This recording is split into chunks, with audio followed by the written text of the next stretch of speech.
सच्ची दोस्ती की शक्ति भूमिका। बहुत समय पहले एक छोटे से गांव में दो घनिष्ठ मित्र रहते थे, राजू और मोहन। दोनों बचपन से साथ बड़े हुए थे और हमेशा एक दूसरे का साथ निभाते थे। राजू एक समझदार और दयालु लड़का था, जबकि मोहन थोड़ा स्वार्थी और चालाक था। लेकिन उनकी दोस्ती इतनी गहरी थी कि गांव के लोग उन्हें एक सिक्के के दो पहलू मानते थे। घटना की शुरुआत। गांव के पास एक बड़ा जंगल था, जहां जाने की अनुमति किसी को नहीं थी। लोगों का कहना था कि वहां जंगली जानवर रहते हैं और कई लोग जंगल में जाकर कभी वापस नहीं लौटे। लेकिन राजू और मोहन को रोमांच पसंद था और वे इस रहस्य को जानना चाहते थे। एक दिन दोनों ने तय किया कि वे जंगल के अंदर जाकर देखेंगे कि वहां क्या है। वे अपने साथ कुछ खाने पीने का सामान लेकर जंगल की ओर निकल पड़े। जंगल में घुसते ही उन्होंने अद्भुत नजारे देखे। ऊंचे ऊंचे पेड़, चहचहाते पक्षी और रंग बिरंगे फूल। लेकिन जितना वे अंदर गए, उतना ही जंगल घना और डरावना लगने लगा। परिस्थिति का बदलाव। कुछ देर बाद उन्हें झाड़ियों में कुछ हलचल महसूस हुई।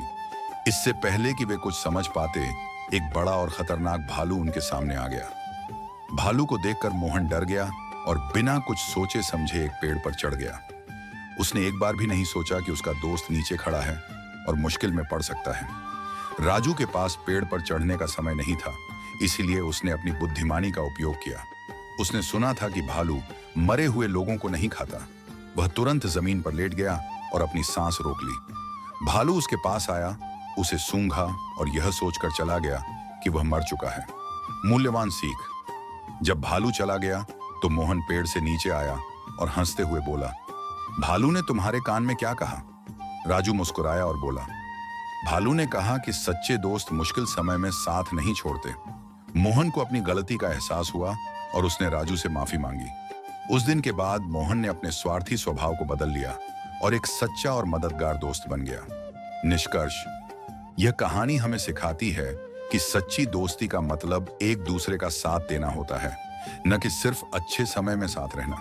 संकट के समय जो व्यक्ति आपका साथ नहीं देता, वह सच्चा मित्र नहीं होता।